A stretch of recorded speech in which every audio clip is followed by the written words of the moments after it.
Hey, everybody. It's the end of the week, and that means it is time for the GVGCast. It's episode 22. I'm your host, Ash Paulson, and I'm joined, as always, by my good friends and GVG co founders, Derek Bittner and Steve Bowling.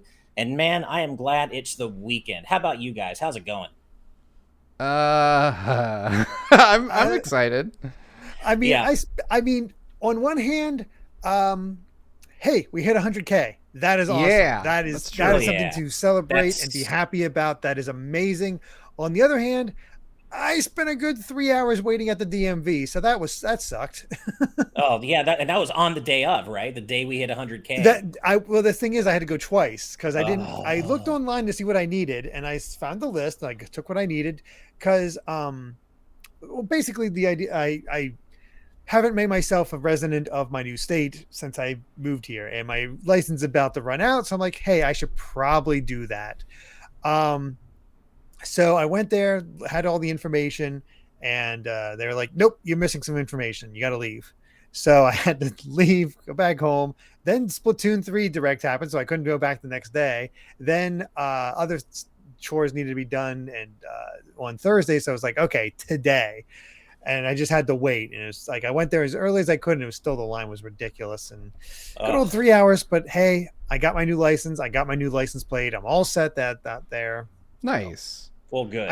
I even got that new thing. What are they? The Real ID. Have you guys heard about that? Yeah, Yes. I got to I get need to mine. get one. Yeah. Yeah. So thankfully that's all taken care of. Nice. Yeah, I don't Well- know the weird thing about Arizona. Sorry, Ash. Oh, Their licenses go for like 50 years. So my driver's license wow. won't expire until I'm like 67 years old or something. It's like a weirdly long time.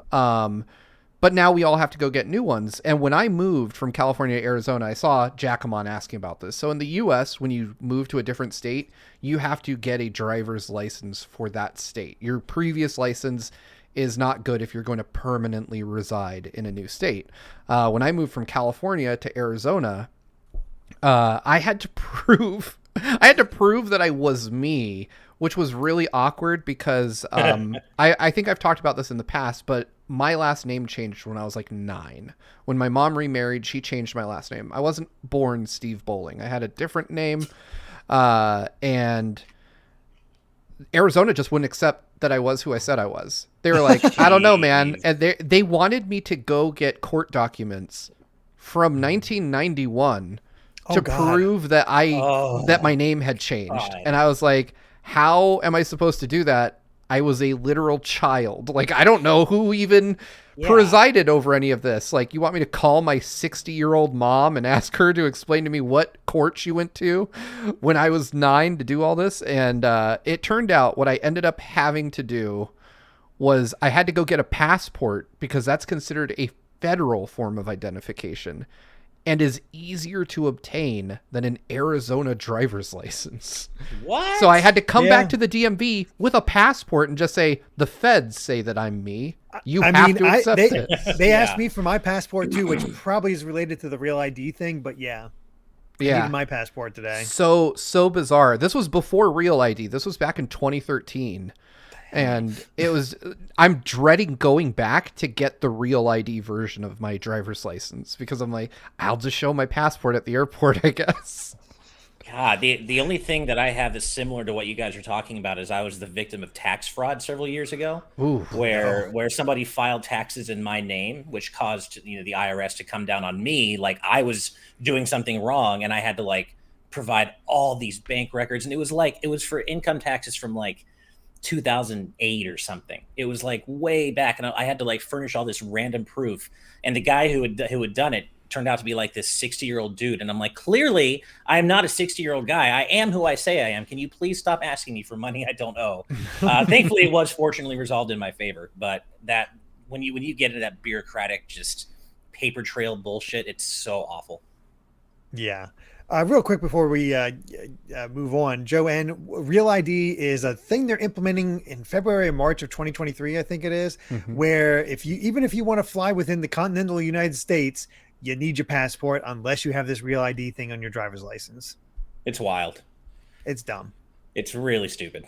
Well, one thing I think we should just address right off the bat is I see so many congratulations in our chats, both our chats, for reaching 100,000. I just want to say, well, on behalf of all of us, thank you so much from the bottom of Seriously. our hearts. Yeah. We could not have done it without you. Obviously, you are the reason we're able to do this and do Good Vibes Gaming in general. So, thank you for all the well wishes, all the congratulations, and we couldn't have done it without you, truly. And onward and upward, right, guys? Hell Totally. yeah. Yeah. I mean, We're like, already significantly upward, which is cool. Yeah. yeah. I think we've already got since that happened. We're up another 300 subs, which is crazy. Yeah. And I mean, I figure next week we'll hit 250K, then maybe by the end of the month, 500, 500 million, you mean? 500 million, 500. exactly. We're gonna clip Biggest channel on YouTube, Yeah. obviously. And we have been busy bees behind the scenes, kind of hashing out our celebration plans for 100K, and we're going to talk about that today. But before we get there, we do, as always, have a sponsor for today's episode of the GVGCast, and that is, as always, the Game Orb. The Game Orb is a YouTube channel that brings commentary and gameplay footage from the Nintendo Switch and Xbox Series X gaming systems. While games like Splatoon 2, Sonic Colors Ultimate, and Super Mario 64 can be seen on the channel, along with others, the Game Orb will also now be adding Pokemon Let's Go Pikachu to the gaming collection. So be sure to subscribe to the Game Orb at the link in the description. And just FYI, the Game Orb also sent over 3 of their favorite videos that they think represents their content particularly well. And you can find all of those linked in the description as well. And I'm going to... I have to give a special shout out to the Game Orb. We played Mario Party last night. And if you didn't know, over at our Patreon executive producer, there's a Fight a Founder tier where you can play games with us. And I had an appointment with the Game Orb, specifically the sponsor of this episode, to play Mario Party. And because Mario Party games go longer than one may ever expect, we doubled up and we played with Nerd Consultant, another one of our executive producers.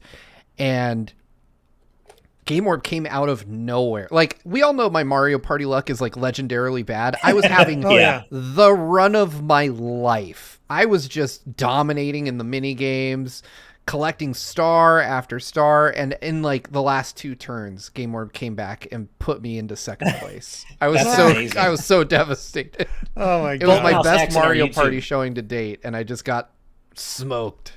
Boltmouse X in our YouTube chat is asking the most important question of all, though. Was there any salt? I mean, that sounds pretty salty. To be fair, we were united. We presented a united front against Daisy, the CPU. Oh, so good call. it was really just a team effort to make sure Daisy didn't win. Nice. Good call. I like it. And yeah, just as a reference for what we're talking about, as Steve said, we do have a Fight a Founder tier on our Patreon where you can play any game you want with one of us every month. You can invite other people to join in for like a multiplayer fest, but it's a lot of fun. One of our most popular tiers. And if you want to find out more about that, you should check out patreon.com/gvgaming. And as Cutie Caitlin in our live audience chat says, you don't even have to play games. They've also forced the GV crew to watch anime. And Caitlin, you say forced. You don't have to force me to watch anime. I don't think you need to force any of us to watch anime. We're happy to. But yes, we've also watched anime for Fight a Founder sessions as well, and it's a lot of fun. So definitely check that out if you are interested in that. But we've got some 100K plans to talk about, gentlemen. We do. Yeah. There's a celebration to be had. There's a celebration to be had, and we are going all out. You best believe we were not going to let this milestone pass by without doing something big for it. So if you can, clear your calendars for next Saturday, a week from tomorrow. August 20th, Saturday, August 20th, we are getting started early. We're going to be streaming all day. We're going to be doing 2 races, 2 pairs of 3 of us each. And we're going to be starting early in the morning for John's sake, because of course he's 8 hours later. And so we're getting started at 6 a.m. Pacific. R.I.P. me and Steve and Daniel. And Daniel, yeah. R.I.P. me, Steve, and Daniel. But at 6 a.m., we're going to be kicking things off with a Sonic Origins Mirror Mode race. And there are going to be different perks tied to... it's basically going to double as a Patreon subscription drive. We're trying to drive more growth to our Patreon. So this is going to double as a Patreon sub drive, essentially. And when we hit certain milestones... we're adding games, like we're starting off with Sonic 1 and 2. If we hit a certain milestone, we're going to add Sonic CD. And if we hit another milestone, we're going to have to get all the Chaos Emeralds in Sonic 2. but it gets spicier than that. Steve, do you want to get into some of the spicier stuff? Oh boy. Yeah, so we have a bunch of interesting goals. I'm trying to pull up the doc now just because I don't want to misquote what we're doing That's here. what I have in front of me. So for our existing patrons, those of you that are out there, I'm not gonna say what the sub goals are just in case they change, but we're encouraging folks that if you have the room to update your pledge, we're gonna make it worth your while. One of the goals we have on here is to every member of GVG will chug a Danimal. I'm looking at you, Kitty. I'm looking at you, yep. Danimal lover, if you're out there somewhere. If we get some more folks, we're gonna have John just straight up praise Kitty Kong for at least 2 straight minutes. So he's gonna have to eat his hat on that one. We're each gonna have a those like gross flavored Bean Boozled jelly beans. We're just gonna grab a handful of those and eat them at a certain interval. One of my favorites, we have Ash doing Sonic and Brandon doing Mario, repeating Armstrong's speech from Metal Gear Revengeance, which is it's going to be so fun. I hope we make it to that one. I really hope we hit that. I hope so too. I'm not sure. I have conflicted fun. Feelings about the last one, but the last one is that mid-stream and for the remainder of the stream, if we hit our top goal for Patreon upgrades, I will do the rest of the stream from the bathtub. So it's up to you guys. If that's in hour 1 and I'm streaming for 10 more hours, I will be a prune by the end of it, but I will be there.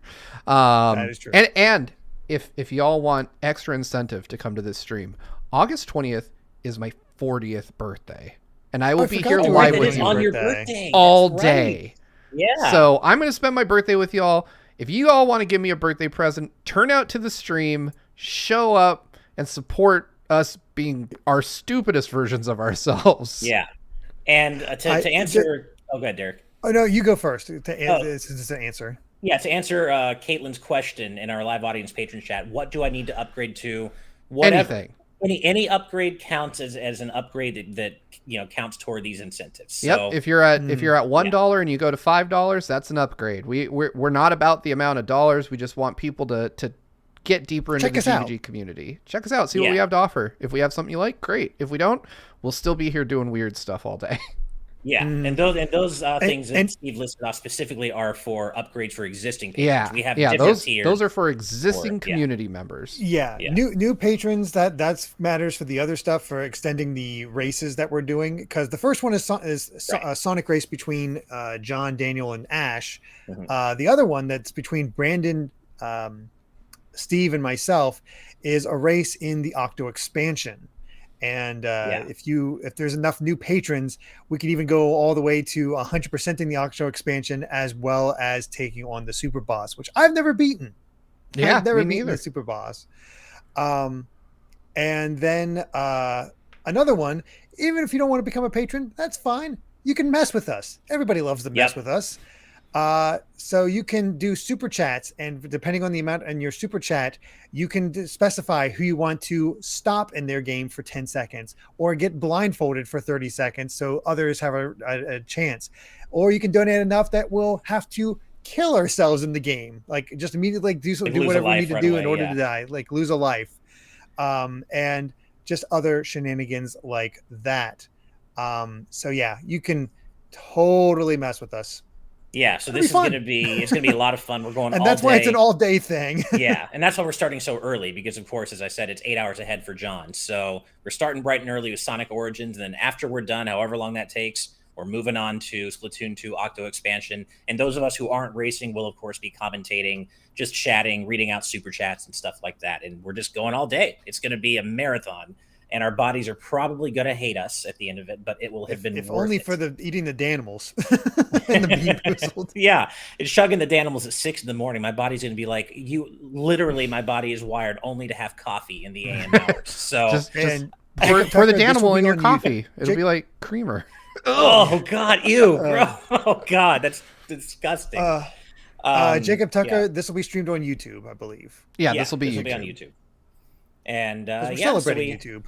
We hope those of you, we hope you all can join us. It's going to be a lot of fun. It's just going to be a day-long celebration of, 100K, hanging out with our community, driving Patreon growth, and looking forward to the next 100K. So We hope you can join us for that. And even if you can't get up at 6 a.m., like I said, don't worry. This is going to We'll be there all day. You're not going to miss much. All day. Yeah, so you're good on that.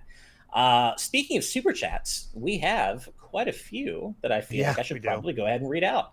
Starting with Mwape Mulinga with $5. Thank you very much, Mwape. So, big idea. Pizza Splatfest. Thin crust, stuffed crust, or deep dish. Let the chaos begin. Haven't the ancient kingdoms taught you nothing? I think not. Well, I'm team deep dish easily. Like, not even close. So, whenever they do that, if they do team deep dish, it's not even a close match for me. It's bold. It's bold to be that wrong this early into the podcast. Wow. Where is that question, Ash? I'm not actually seeing it. Because I thought Aramis was our first. Oh, you know what? I'm sorry. That was actually the last one of our Splatoon 3 direct. I read the wrong line. I'm sorry. Well, Mwape, thank you again for that one. But Aramis was actually our first super chat of the day. I'm sorry. With $100. Aramis, thank you very, very much. You are always so incredibly generous. And it's an honor having you in our community, man. Hey, GVG crew, congrats on 100K. Here's to continual growth. And, of course, good luck with the cast. Thank you so much, Aramis. And, you again, for all of your generous donations. Thank you. Next up is Jaden Buck with $20. Crazy Question Fridays, crazy question number 48. Congratulations on reaching 100K subs and receiving play buttons for all of the GVG crew.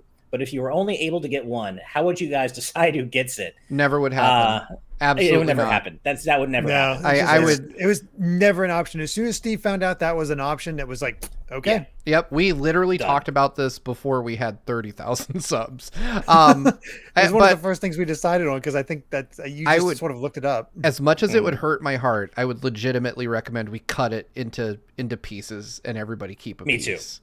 Me too. If it were just impossible. If it was just impossible, I think one of the ideas was since the channel originated with John, maybe give it to John to start with, and then figure out what the hell it would just travel. We would just ship it around. But yeah, I mean, I think certainly, the Brotherhood of the Traveling Plaque. Yeah, I think John would be the one to have it first, only because obviously this was originally his channel that he gifted to us. So I think that's kind of what we had decided tentatively, but we really very quickly came around to the idea that.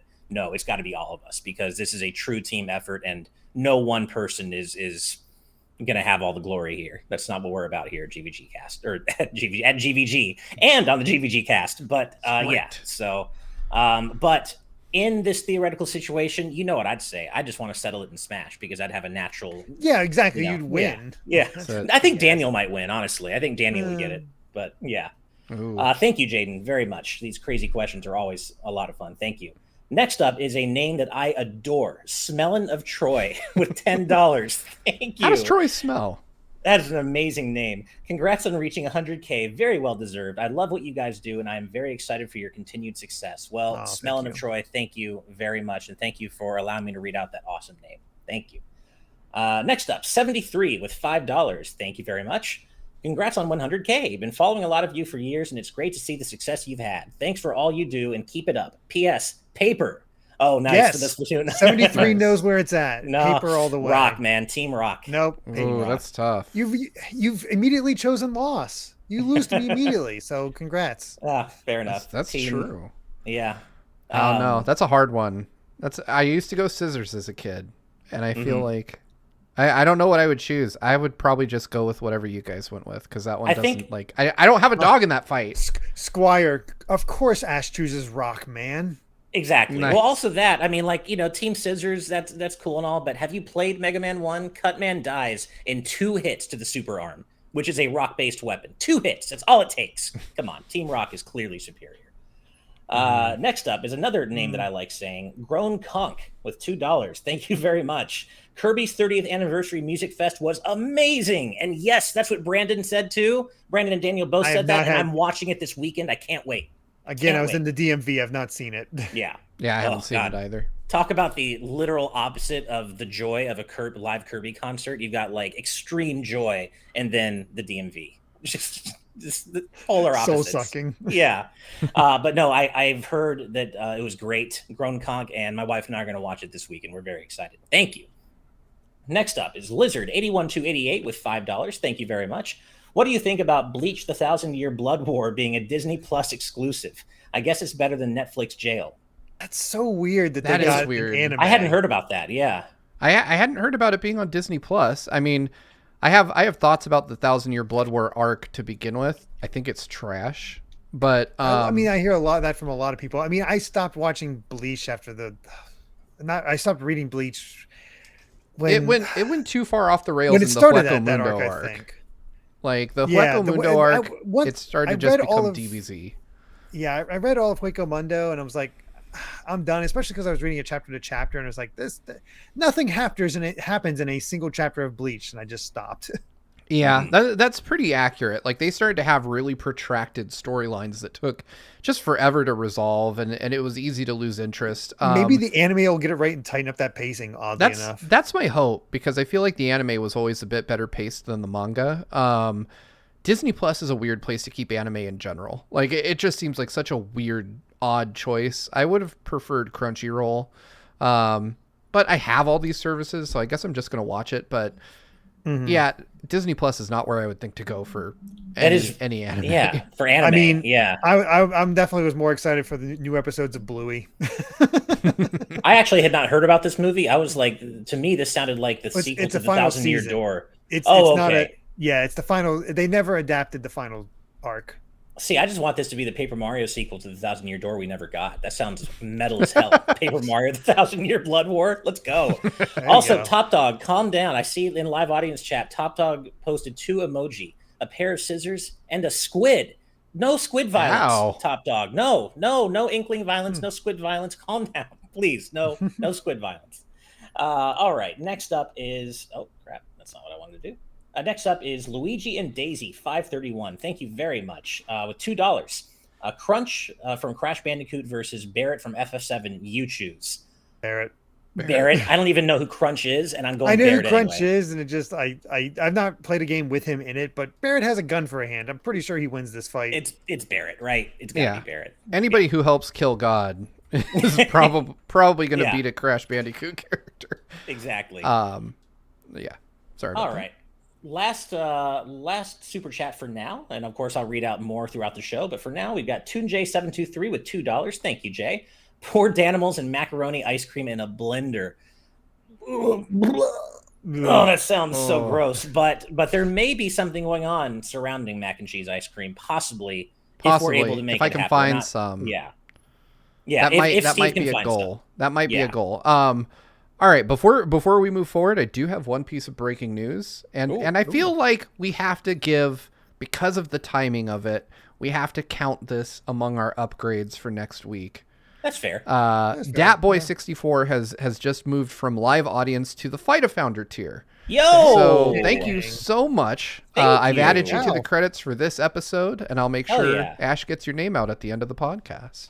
Yes, I will add that to my list of names that I read out, and look forward to a DM for me on Discord, where you can, with a form where you can tell us what you want to play and who you want to play it with. Plus, at that tier, you also get a personalized video response from one of us just for being at that tier. It's all cumulative. So thank you very much. And I will tell you that I told a very deep cut of GVG lore that no one else will ever get to hear for one of my personalized video responses last month. Ooh, exciting.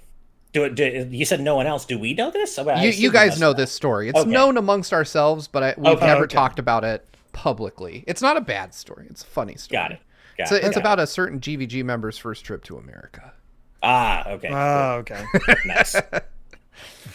All right. Well, I guess let's talk a little bit, at least, about what we've been playing. I know, Steve, you specifically have been playing Spider-Man, right?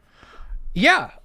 So I wanted to get a video out about Spider-Man for PC. Sony was kind enough to send me over a code. Thank you, PlayStation. I think that's what I have to say. Just a code was provided, but no money changed hands. And I could not get a video out because I couldn't record footage of the game, like, at all. And that's not an embargo thing. It's just my PC was literally not powerful enough. And those of you that know I have a really, like, pretty great PC. Like, it's got an RTX 3080. It's got like a top of the line Intel 10th gen processor, if you're aware of what those things mean.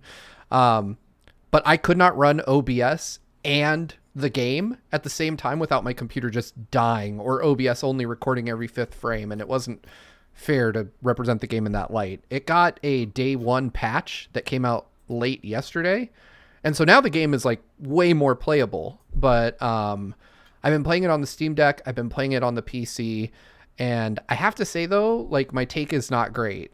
I feel like Spider-Man was it kind of underlines why the PS5 is a great value, honestly. It's the first PS5 game that Sony has ported to PC. Like Spider-Man Remastered is the very first like PS5 title that they've moved on to the PC. And the requirements are just over the top high. Like you would need a PC that costs roughly $4,000 to run this at better visual fidelity than a PlayStation 5 could.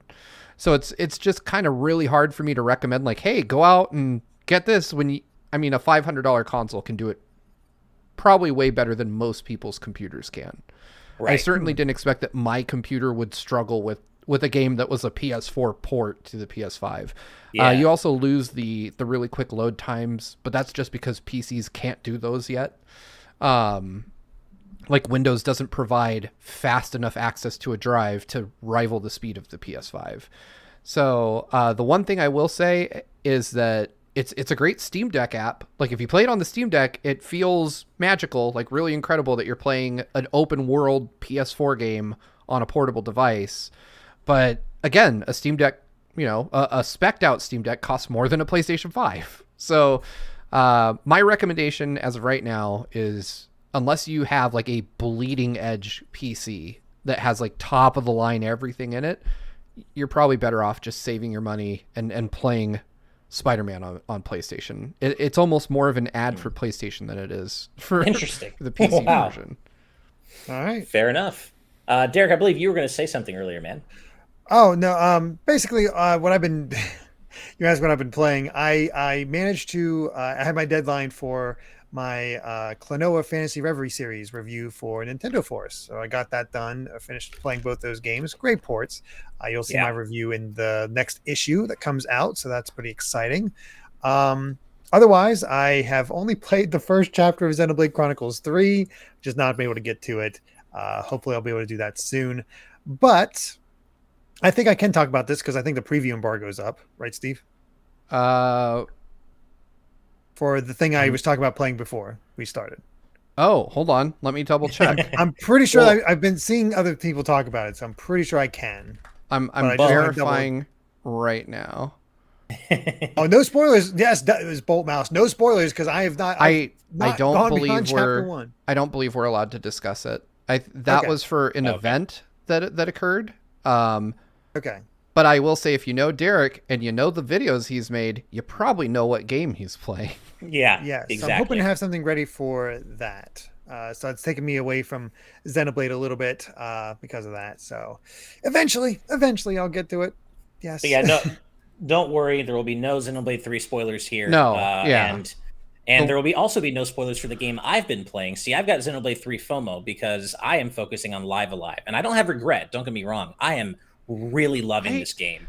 It's so weird and uneven, but in a fun way. There are flaws for sure, but I'm not regretting waiting on Xenoblade 3 by digging into Live Alive because it's just such a weird, uniquely singular game in terms of its vibe.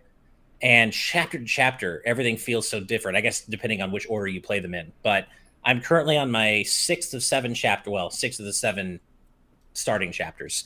And I do wish battles were a little faster. It can feel a little bit slow when you're getting into a lot of encounters, but there aren't that many chapters in which that happens.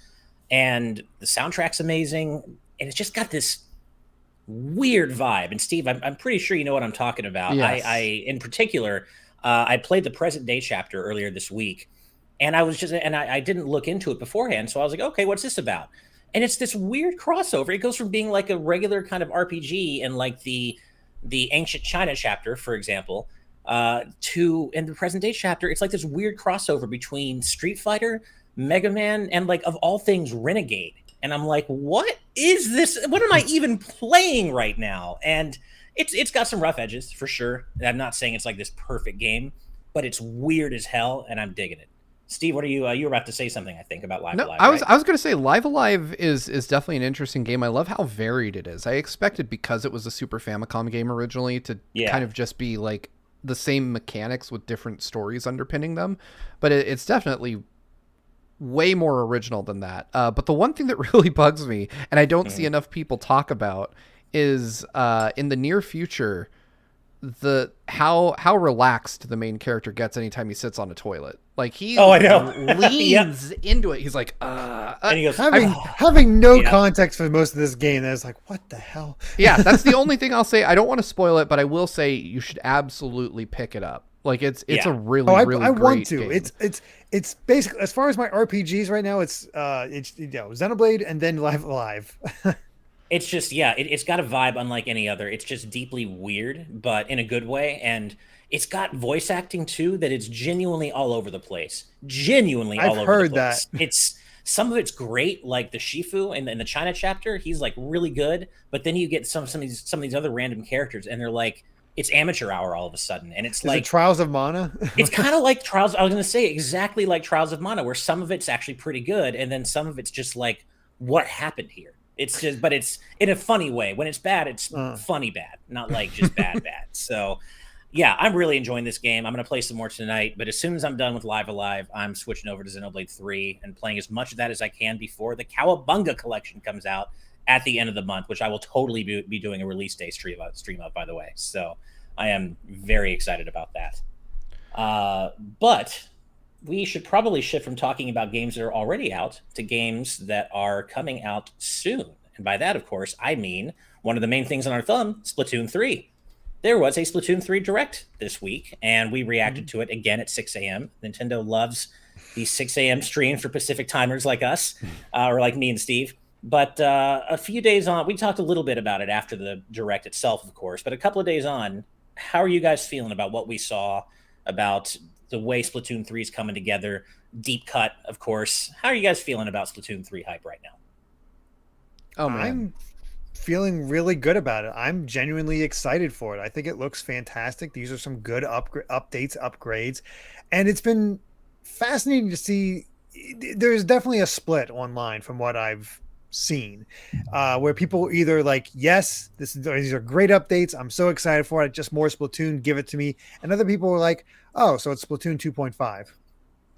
yeah, Which is kind of they're how not people too felt about impressed. Splatoon 2 Right. initially. Yeah. Right. So Yeah, honestly, if you look at Splatoon 1 to Splatoon 3, this is the sequel that those people who got Splatoon 2 have been wanting.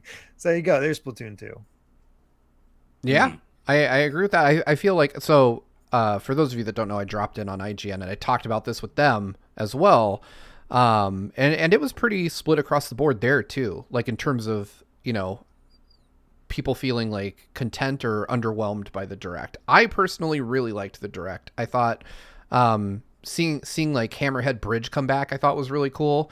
And then one thing that I wasn't aware of, that I think it was Reb Valentine made mentioned during the podcast, was that in the lore for Hammerhead Bridge, they mention that it connects the new city in 3 to Inkopolis from the original cool. games. Oh, And so connects it was Westfield under and Inkopolis. construction in 1 and is now complete as of 3. Oh, wow. And then when you look in the environment, like when they did that wide shot, without going too into spoilers, there's a reference to the end of the Octo expansion in the horizon there. So Yeah. I love that they're evolving the world of Splatoon along with these sequels. But Splatoon, a lot like Mario Kart, sequels are going to feel iterative. It's not Zelda. They're not going to reinvent it every time a new game comes out, because at its core, it's like a multiplayer shoot 'em up. Like, it's not going to take some dramatic shift. Like, I don't know what people are expecting out of these games other than cleaner visuals, new maps, that kind of thing. And for me, as somebody who I think maybe has a bit more grounded expectations for the series, Splatoon 3 looks awesome, man. Like, new weapons, Yeah. crazy, like the Splatana. I want that The now. Splatana is Yeah, maybe this- my favorite part of the whole thing. The Splatana. That is really cool. I is wouldn't say so good. my favorite. My favorite is that one, and I can't remember the name. It's not coming to me, but the one where you like ride a shark into a crowd and it blows up. Oh, that's the pretty great, sub-weapon. too. Or no, that's a special One of the one. sub- weapons, yeah. That's my They're special favorite thing I weapons. saw in the whole thing. I was like, I love that, and I love the tacticooler where you Oh, each of your that's buddies great, grabs yeah. a hand. Tacticooler. Tacticooler is good. People are upset about no new modes, and yeah, I'm positive another There'll mode is be- coming. Yeah. But the fact that you can they addressed a problem in Splatoon 2 where hey, now you can get into salmon run anytime.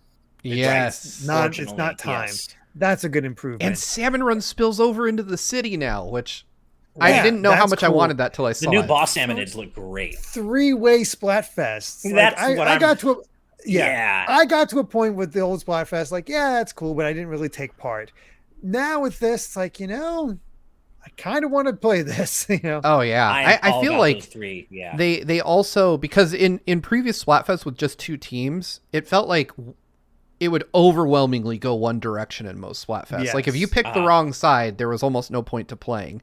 Now with them intentionally, like in the back half of the Splatfest, putting the winning team at a disadvantage in every match, I'm like, this is great. Like this gives me a chance to go in and totally screw with the winning team.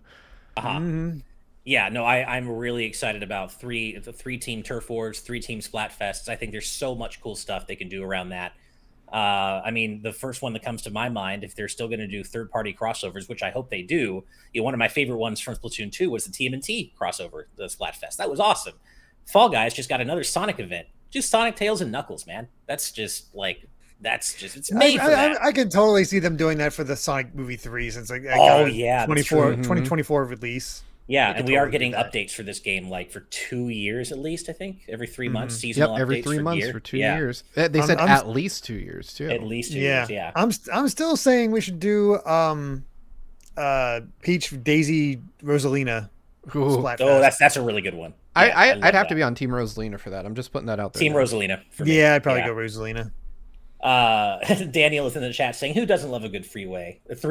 Oh, Wow. and yes.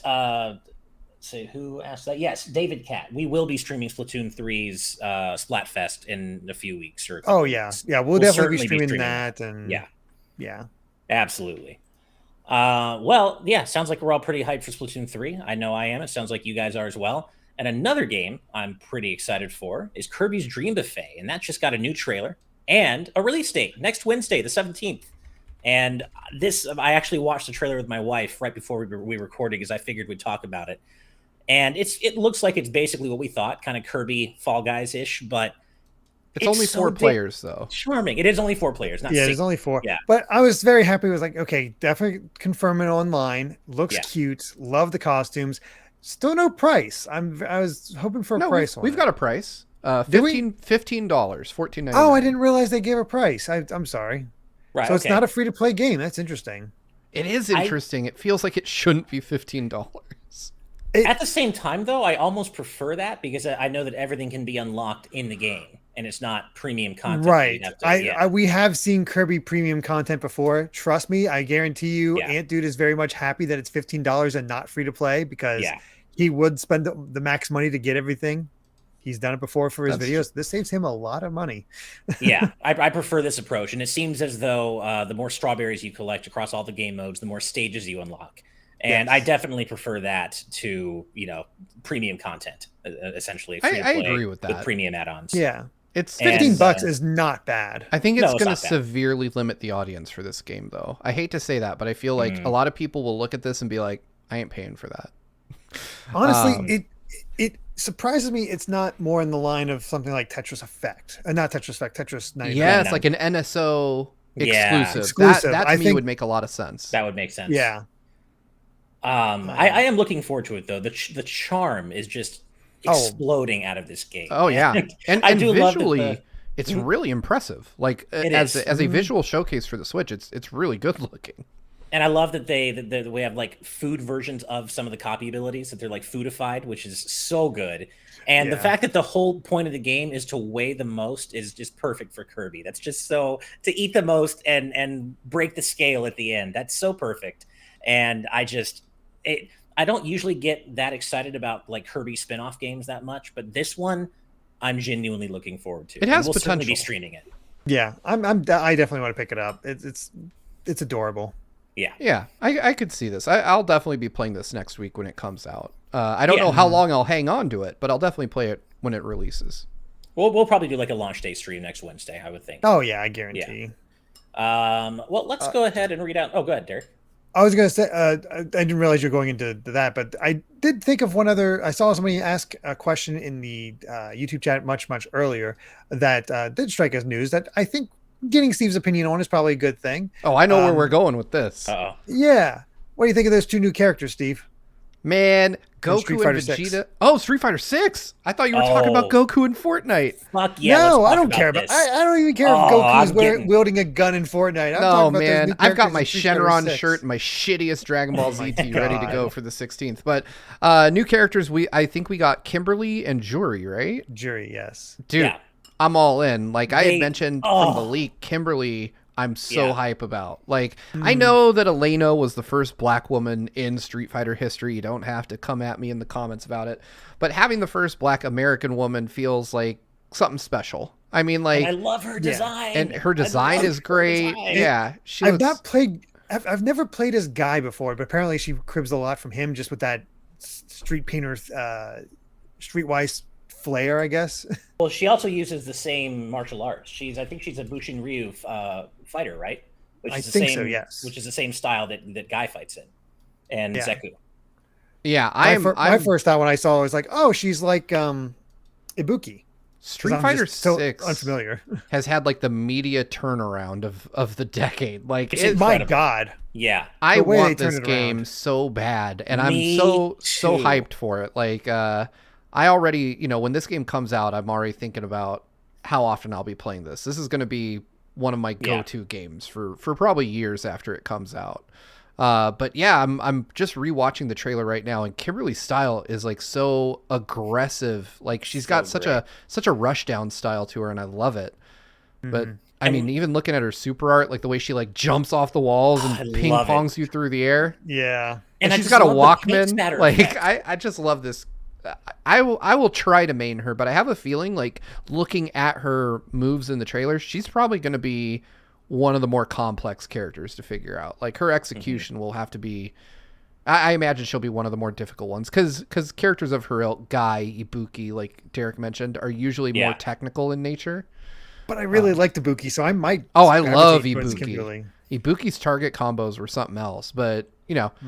and I'm excited for Juri too, but she's kind of overshadowed by Kimberly in this one for me. Like Juri was See, cool in SF4. I've seen a lot more of Jury. I'll be honest, but that's just. Oh, people love Juri. Like Oh, the Juri's internet a fan favorite is character for thirsty for sure. Juri for sure. And one thing that was cool is that I spent that day essentially. My wife and I spent the day watching Evo, so I had missed the fact that Kimberly and Jury had leaked beforehand.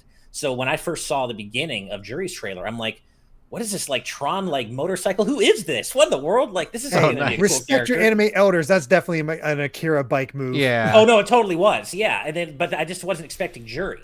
And so when I saw her with her redesign, I'm like, "Whoa, this is so cool!" And coming off the hype of Kimberly, I'm like, "This game, it feels like the polar opposite of what happened with Street Fighter V, where obviously that was a mess of a launch and a mess of a build up to launch. But Street Fighter 6 feels like one of the most confident games Capcom has ever developed to me.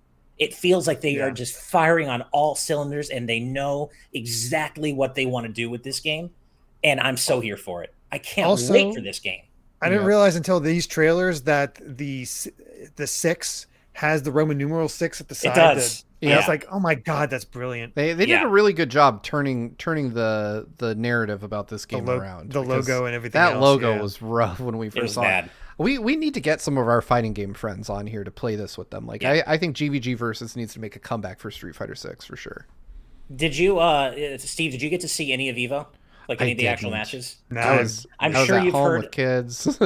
And I know you're not a big fan of Street Fighter V, I know, but Ugh. I'm sure you heard though how epic, how unbelievably epic the Street Fighter V top 8 finals were. They were. I heard they were good.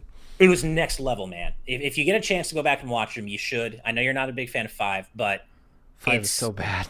it's about.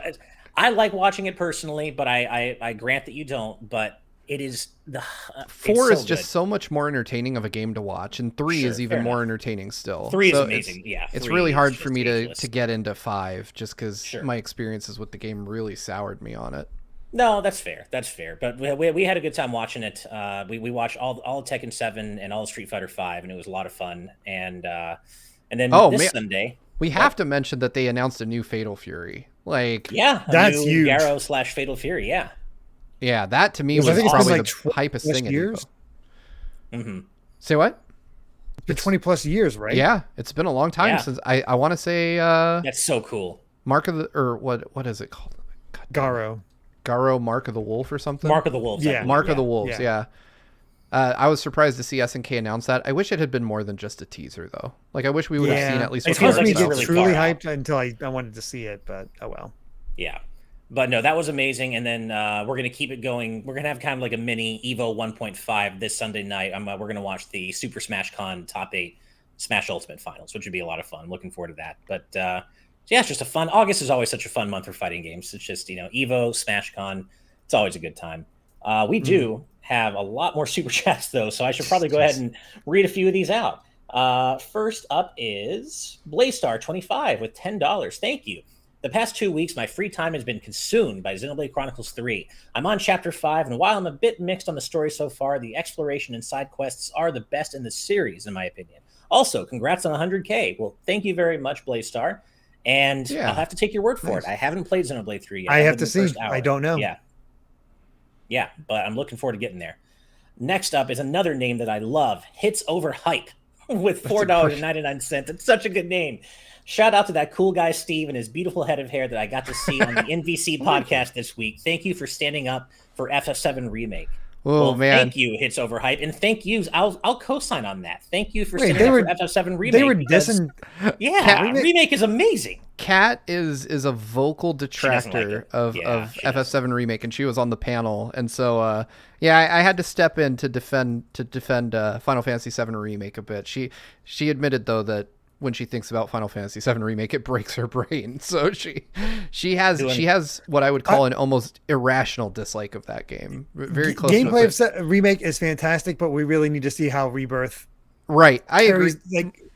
carries, carries it forward. Right. That's the big teller. The crux to of it for as me far was as story. that as an old fan who played FF7, I'm really happy that I know that, is it Rebirth? Rebirth, right? Yeah, Rebirth, I think it's yeah. Rebirth. Yeah, That it'll surprise me. Yeah. I don't know where it's going. And a straight remake, I would be able to say, okay, we're going to do Cosmo Canyon, probably up to this point, and I know everything that's going to happen, So I appreciate that about this series, if nothing else. But, it's definitely hard opposing someone as utterly fucking brilliant as Kat Bailey. Like, she is a very difficult person to argue against. Trust me, she and I have had our own debates, and I would have been right there with you, man. I will defend 7 Remake to my dying breath, but she is quite the debater. She is very articulate and sharp and Yep. and definitely not one that you're going to outlogic any day of the week. difficult. Right, absolutely. Well, thank you for that, Hits Over Hype. Love that name once again. Next up is Alan Wilkinson with £2. Thank you. What goal for GVG to make their own mac and cheese ice cream? Bro, I almost bought an ice cream machine.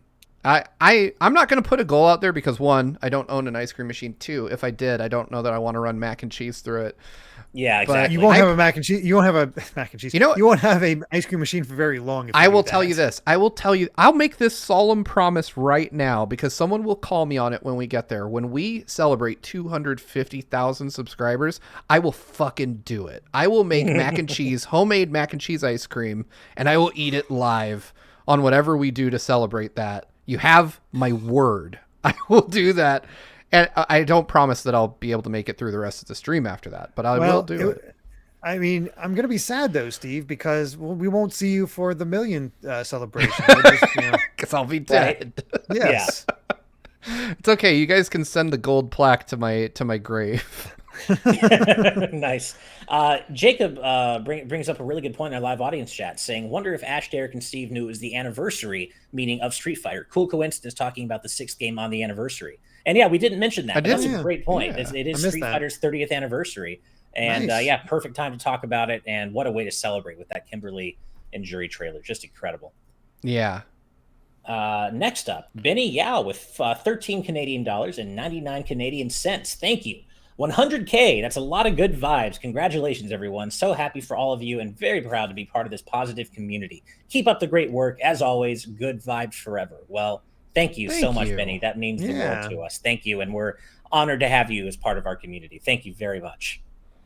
Wolverale 12 with $1.99. Thank you, Wolverale. Hey guys, congratulations on 100K subscribers. Well, thank you. I feel like I'm just saying thank you endlessly. Thank you. Thank you very much. Lots of thanks. Yeah. All right. Last super chat for now, then I'll read out the rest at the end of the show. We got Captain J Linebeck with 15 Malaysian ringgits. Thank you. So without spoiling anything, Digimon Survive gave me the hard reminder that 50 years ago was the 1970s, not the 50s. Ooh. I need to go lie down now. Ooh. Yeah, that's... Yep. I just retweeted Hideo Kojima tweeted that it had been 8 years since PT was revealed, and I saw that and I just retweeted. I'm like, why? How has it been 8 years since PT? I have no idea. That just breaks my heart. No, here's the thing that makes me realize this is that 8 years, that feels like a long time ago. Then I realized that my birthday's coming up. Our birthdays are coming up, I guess, Ash, and I'll be 37. 8 years ago, I was at the end of my 29, being 29. I'm like, oh God, I was at the end of my 29. Still, to be fair, I still feel like I'm in my 20s. Yeah. I have nothing to say to either of you. Yeah, I know, Steve. Oh man. Well, like I said, I will read out the rest of the super chats at the end of the show. I guess we're going to go to the Patron topics very shortly, but I did put Fido on the thumb, so I just feel like I got to say. I mean, I wasn't there for the Pokemon thing. I still haven't actually been able to watch the full Pokemon reveal. But Fido is him and Wooper are kind of the best things out of this. I've seen some amazing suggestions for what Fido's evolution could be. And I forget what they've been, but yeah, Doberman. Thank you, Cutie Caitlin. Oh, Doberman. Yeah, that's a really perfect. Good one. Oh my God, Doberman. That's amazing. Yes. Fido has yeast breath. Fido has breath made of yeast that they use gross. It sounds gross, but it does sound Pokemon, gross. Right?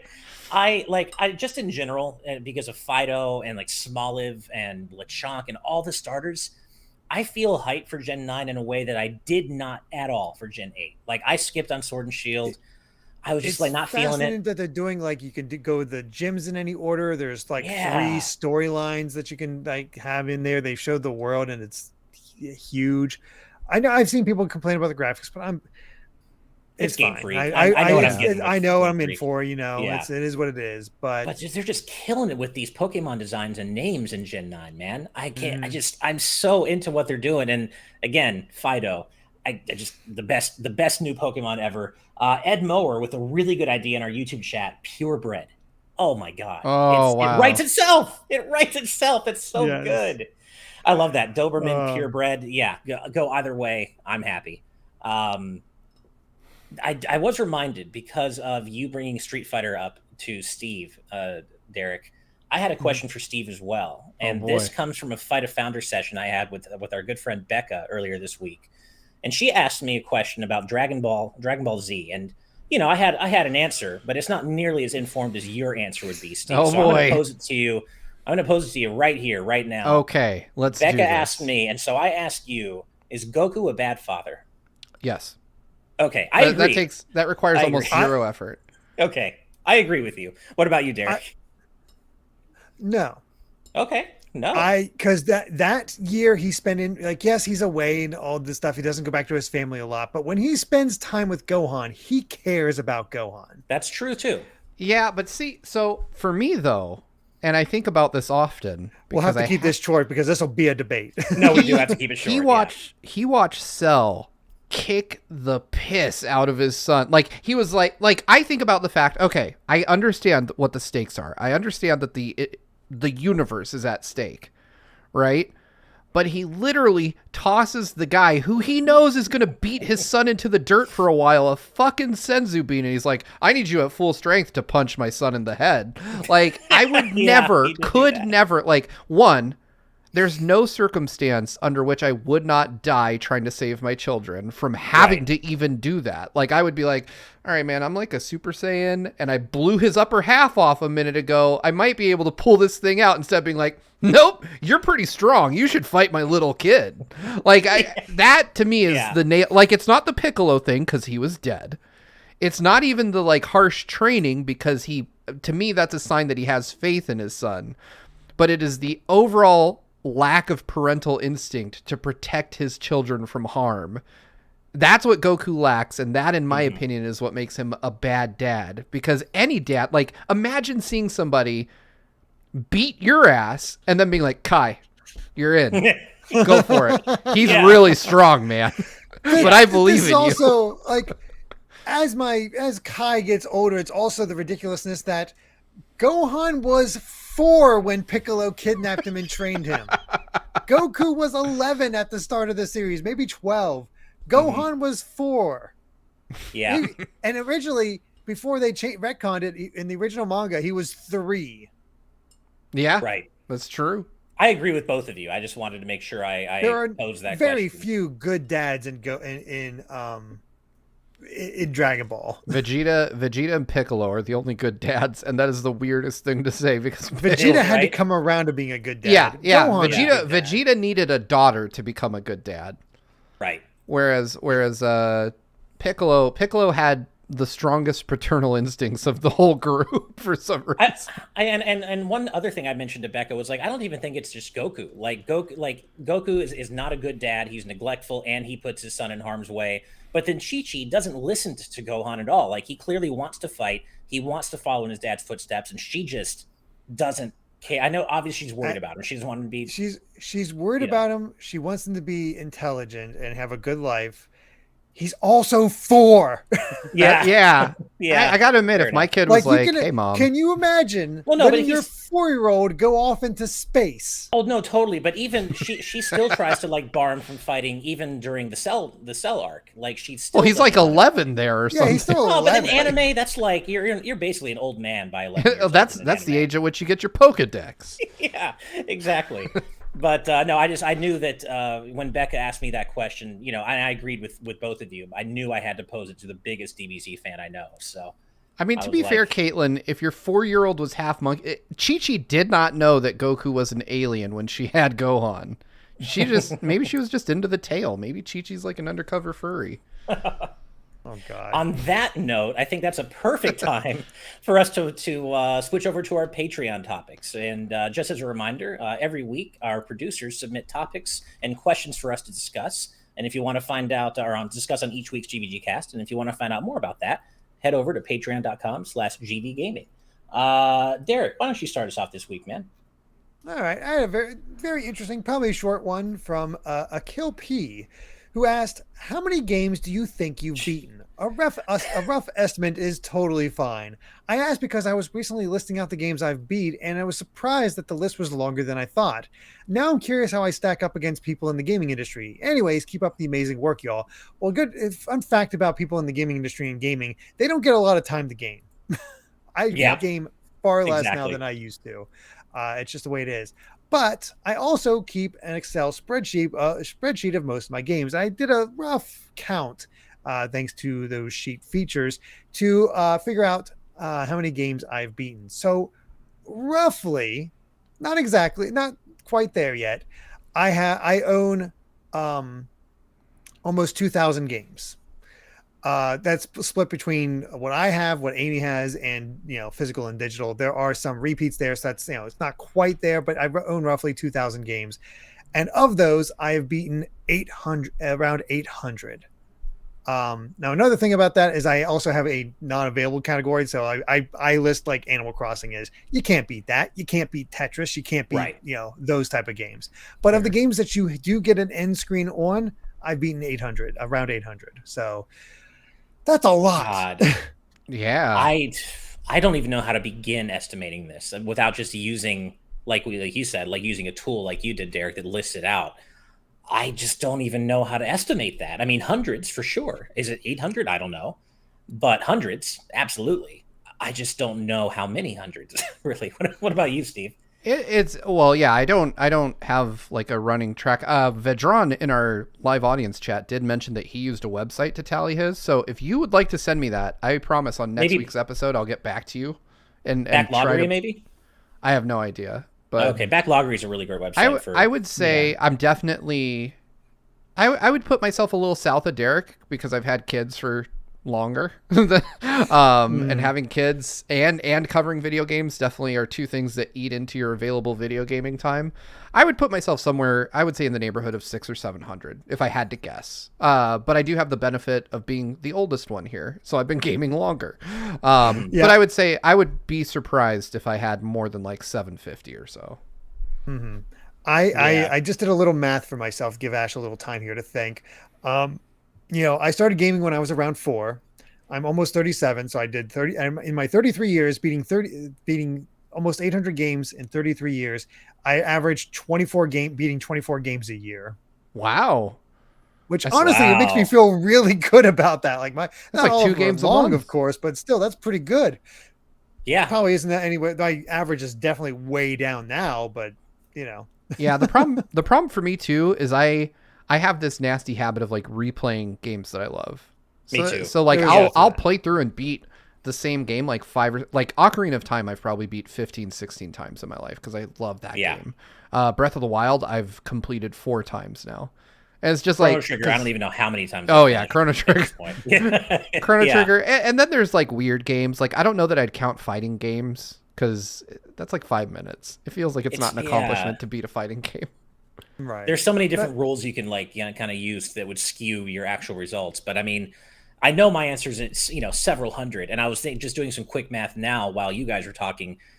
Already, I've got 50 in a single franchise, around 50, which would be Mega Man. Like I've got 50 games at least from only one franchise. And then think about your Marios, your Sonics. Exactly. Yeah. So it's going to be several hundred. I just don't know if it's I don't know if it's 800 necessarily, but it's certainly several hundred. It makes me wish that I had the time to sit down and list it out because I'm curious. But I know I tried to start a backloggery thing where I like really listed out what I have in my collection, what I still need to play. And it takes so long to enter. It takes so long. Vedron sent me the link he uses, and he says it's backlogged, like in the traditional appy sense with no E at the end. Oh, okay. So, yeah, I think the one I used to use was backloggery, I thought, but maybe it's backlogged and I just misremembered, or maybe this is a different one. But it's got to be several hundred, but I just don't know how many hundred. But if you consider the fact that Mega Man alone and all of its sub-series account for around 50 games, then it's going to be up there. Yeah. So, yeah. Well, thank you for that question, Nikhil. Steve, you're up next, man. All right. So my question, I'm looking it up because I want to make sure I got who sent it. It's from Killamox, and it says, if you existed in the world of Xenoblade Chronicles 2, would you rather exist as a blade or a driver? And this question goes unexpectedly deep for me because I thought about the realities of being both of these things. And it's really picking like the lesser of two evils, in my opinion, because you get the if you're a driver, you get the tragedy of knowing that you're going to be fair, I'm looking at this from the point of view of someone like Rex, who clearly has affection for their blade. They indicate that most people have affection for their blades. So. Yeah, but it feels like a more traditional, like romantic relationship with Pyra and Mithra, which, way to go, Rex. That's nice. But, so it's like, I think about the fact that there's a chance that I would fall in love with my blade. And if I'm the driver, I will someday grow old and die. But if I'm the blade and I fall in love with my driver, I will just watch my driver grow old and die. And then I'll be stuck with that heartbreak for actual eternity. well, not really because though, right? You lose your memory. Right. Oh, that's every time true. You return to your fortress. But that's a tragedy unto itself. Yeah. I mean, that's the thing is that you could meet people that like, as you see in 2, that knew you before I forgot previous about that. life, and you're different and whatnot. It's very, very strange in that way. You could have done things that you didn't know about, that your personality is different now.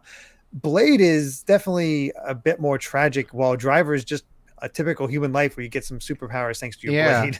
See, I feel like Driver's the easy choice for me because I wouldn't like knowing that there's chunks of my life that are completely missing, even if it's an eternal life. Yeah. Like, I don't know most of it, right? And then, as the driver, like you said, I'm just kind of a badass. And in the case of Rex, I've got 2 hot girlfriends. That sounds awesome. Well, you can bond with multiple blades. So there you go. There you go. I'm Yeah. Rex, the As- womanizing driver. As Squire says in our live audience patron chat, it basically just comes down to: do you want the waifu or do you want to become the waifu? Is basically. Well, there's like hot dude blades, right? No, there are. No, there are. And you can also say, do you want the husbando or become the yeah. husbando? Yeah, either one. Mm-hmm. I have to agree with you guys though, just from the tragedy angle of it all.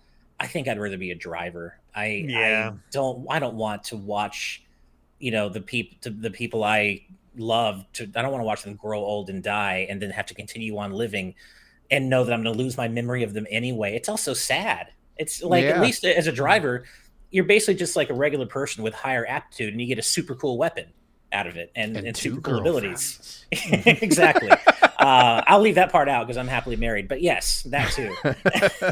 And so I think for me, it's got to be a driver for sure, for the reasons you guys pretty much I stated. agree. 2 girls, 1 driver in the live audience. Oh no. No. All right, Ash, what's yours? I'm going to drink some Thank bleach. You for that, Killamox. All right. On that note, my question this week comes from Blaystar25, and I thought this was topical because Wave 2 of Mario Kart just came out. If Smash Kart ever becomes a real thing, what would be your dream track from another Nintendo or third-party franchise be? One that I think would make for a really cool track is Racing in the Distortion World from Pokemon Platinum. And I agree, that would be a really cool really cool. I've mentioned this before. I have a couple of answers to this. One of them I've mentioned before, which is I still, to this day, think about how I initially thought the reveal trailer for Rosalina in Smash 4 was Kirby and Mario Kart. The way it opens, I was like, oh, they're going to add Kirby to Mario Kart. Cool. That's not what happened. And I still want that all these years later. I've said literally the only franchise I want, Nintendo franchise I want in Mario Kart, is Kirby. I want to play as Kirby riding on a Warp Star, going through just a laundry list of all the cool, super colorful locations from Dreamland and Popstar and what have you. So yeah, I want Kirby. Give me like a Green Greens course, bubbly clouds. I mean, something from a more recent game. I'm down for anything really, but I feel like the aesthetic of Kirby would go so well with Mario Kart, and I just want to play as Kirby himself. Not wear a Kirby hat, but play as Kirby himself. The other thing I think would work really well, Sonic. There are so many cool ideas, like zones you could turn into Mario Kart courses. And the one that I'm actually thinking of off the top of my head might be a little bit unusual, maybe, but I'm thinking Hydro City Zone. Driving across water, driving down the corkscrews with the anti-gravity, and there are underwater portions that you could implement as well. I mean, that's one of a billion ideas you could have for a Sonic course in Mario Kart. But I just feel like that could be so fun, and the Sonic aesthetic and just the loops and the corkscrews and everything, what Sonic does lends itself really well to Mario Kart 8's track design with all the anti-gravity stuff. So Kirby and Sonic are my ideas off the top of my head. But what about you guys? Whoa. You want to go first, or shall I? I'm saving mine for the anchor. I think I got a good one. All I right. think I got a pretty good one, but I'll let you be anchor if you want. All right. So I think it fits in pretty nicely, both the character and the stage, and it gets me a little closer to one of my favorite stages from Sonic and Sega, Sonic and All-Stars Racing Transformed. I want a Kid Icarus Uprising stage during the flight that takes inspiration from the Skies of Arcadia stage, where you loop around. It changes as this fights. You can have I'm blanking the little girl. I'm blanking her name. The little plant goddess, Ash. What am I thinking? Viridi. Viridi, have Viridi like overgrow the course in the third lap or something like that. Have reset bombs. Normal one, have a destruction as the war goes on, and then have a reset bomb go off on the third stage, and you have it all plant life and reset. That'd be awesome. Really gives some vibes from the Skies of Arcadia stage, which is still probably one of my favorite racing stages of all time. Just fantastic. I would love to see a Kid Icarus Uprising course. And Pit, would make, you got Link in a cart. You can easily get Pit in there. That makes sense. Yeah. Absolutely. I love that idea. Kid Icarus would be a really fun crossover, and Pit would be so fun to play as. Totally agree. That's a pretty high bar, Steve. What you got? Yeah, for us, can you man? beat that All right. anchor? Let's see. So I'm going to describe mine because I feel like to really properly illustrate why it's the best, I have to describe it with a little bit of visual flair. So it starts out, and you're on a stretch of highway in a post-apocalypse. You take off from the start line, and then a quarter of the way through, a hole rips through time space, and you're transported, and you're off-roading. There's dinosaurs everywhere.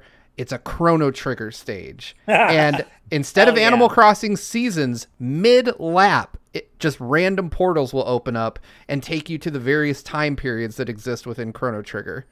Hell, I want a time travel stage in Mario Kart, and I also want Chrono Trigger to be in everything, and I don't want the character to be Chrono. I want it to be Luca, because if it's time travel, I'm right there with you. Has to be her.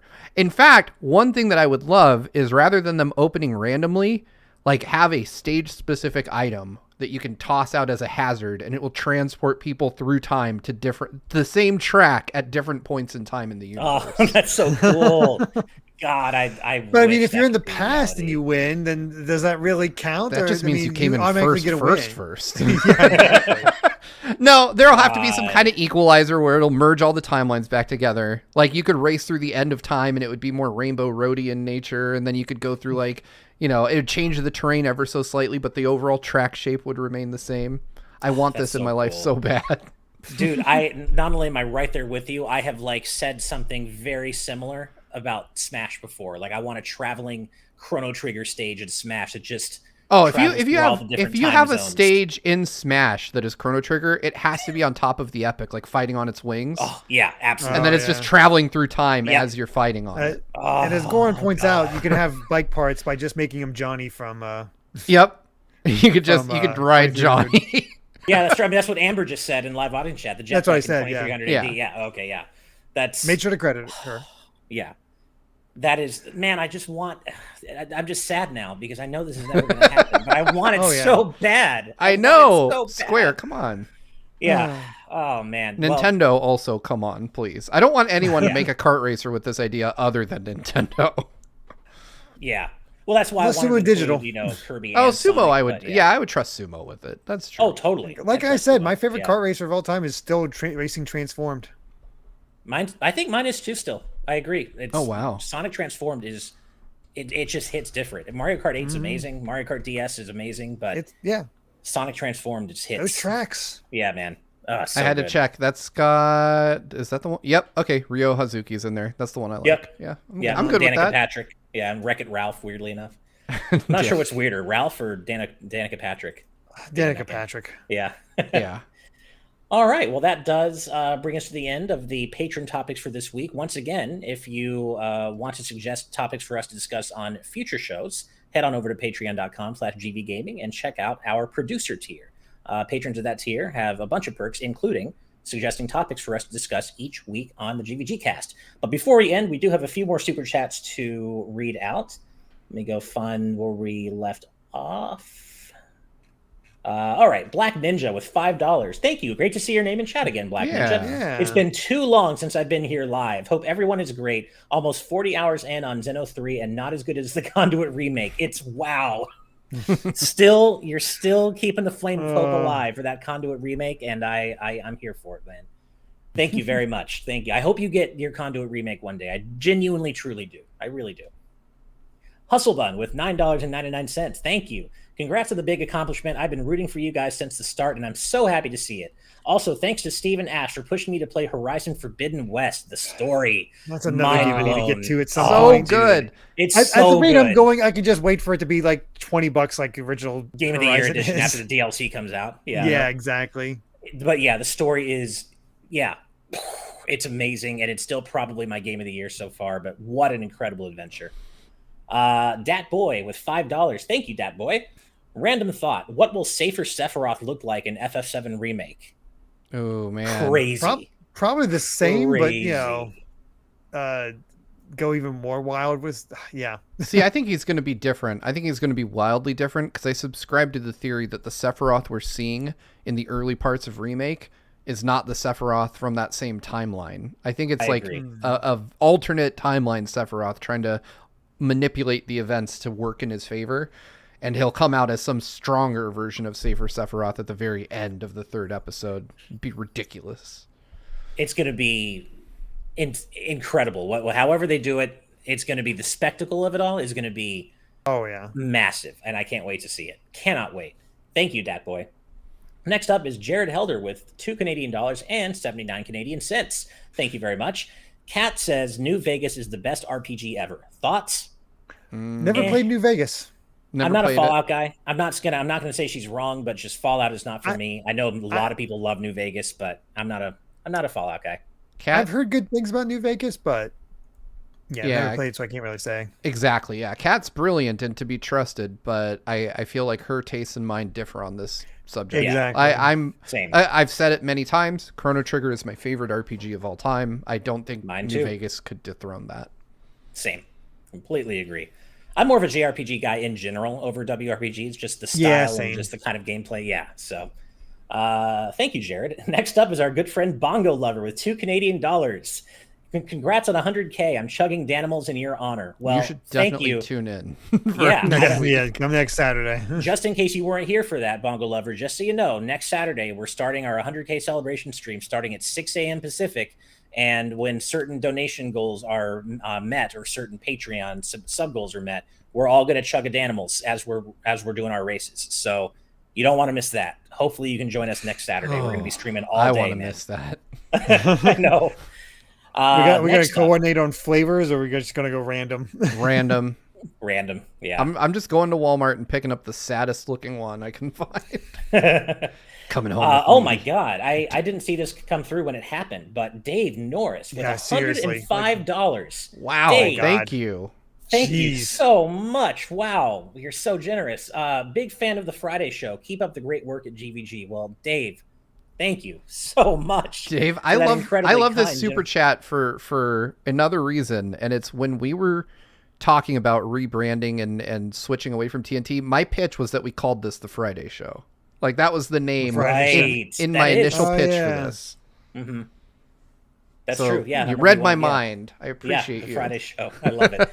Dave, thank you so much for being in our audience and for the incredibly kind donation. And we're so happy to have you in our community. Thank you very much. Seriously. And that is a perfect note, I think, to end episode 22 of the GVGcast off on. Thank you very much, everybody. As you know, we love doing this with you every week, or almost every week as the case may be. And certainly we'll be doing, I think next Friday, we might have John do an earlier show. I think he said he's down to do that next week. So stay tuned for more news on that. But next week might be a 12 p.m. Pacific show where he hosts the show and does it slightly earlier in the day for those of you across the pond, because we know quite a few of you in our audience are across the pond from over here in the U.S. So stay tuned for more news on that. Thank you so much. As always, we do have to give a special thank you to all of our producers at the all of our patrons at the producer tier and above for helping to make this show happen, because without you, it would not be happening. Seriously, thank you for all you do for us. And as always, we have to give an extra special thank you to all of our patrons at the executive producer tier and above. And those fine, amazing, incredible, stupendous folks include Brandon Bovia, Cutie Caitlin, Fangs, Dan and Twistle, Z Patty, Just Brian, Sky Blue Flames, Eastman 23, Adam O'Sullivan, Richard Herrera, Logan Daniel, Christopher Baque, The D-Pad, Vesmio, Waffle King, Critter XD, Kitty Kong Facts, Angel Martinez, Vedran Hotik, Joshua Hunter, Benny Yao, Azran127, Black King, Pagrima, Geller, Joseph Rutkin, Titus Malvolio, Geeky Griffin, Lucky Wonderfish, Kyle, Top Dog 23100, Young Ben Kenobi, Doug Shomix, Andrew Medeiros, Brady Power, Becca, Rocks the Cat, Killamox, Eddie B, Kit Fisto, Kenneth Lee Stingle, Jessica Toad, Deaneth, Sci-Fi Lullabies, Michael McCaw, Nope, Matthew Wong, Goron Amber, Straight Lace, Justin Matthews, Too Much Spaghetti, Ascaron 809, Ryaner, Nathan Steele, Rain and Clouds, The Game Orb, Dano the Artist, Super Gamer Dude 101, Grantles, Ravelox, Synchro Lord, Rosa Pardo Bowling, Hi, Mom. Kane Woolley, Skull Kid Tiger, Darksteel 01, Jason Uloa, Jaden Buck, Cystic Warrior 29, DJ Jurassic, Dinner Sonic, Darik, Nova the Artist, Blaystar 25, Mumbling Yeti, Cameron Sharp, Screamo Shaman, Mason Riley, Heel, Willow Pingree, Moon Knight, Brendan Hesse, Hustlebun, Noah Fitterer, Calvin Atkinson, Ryan's Fault, Brainchild, Pat Pending, Jim Wakeland, Lauren Bond, Sridhar Ayala, Andy Mine P, Ad, Kyle the Monarch, Alpha Lion, Lord Metarex, Kyle Gamer and Barry Rookie, Jay Brox, Revolver Axolot, Blaze Collard, and finally, last but not least, our newest member of the EP squad, Datboy64. Thank you all so much. Thank you. Woo! Thank you so much for all of your support, everyone. It truly means the world to us. You got us to 100K, upward and onward as we reach for 200K and beyond. Thank you so much. We are headed out to our Patron exclusive post show. You all take care. Have a great weekend, and we'll see you next time. Good night and good vibes. Bye, everybody. Bye.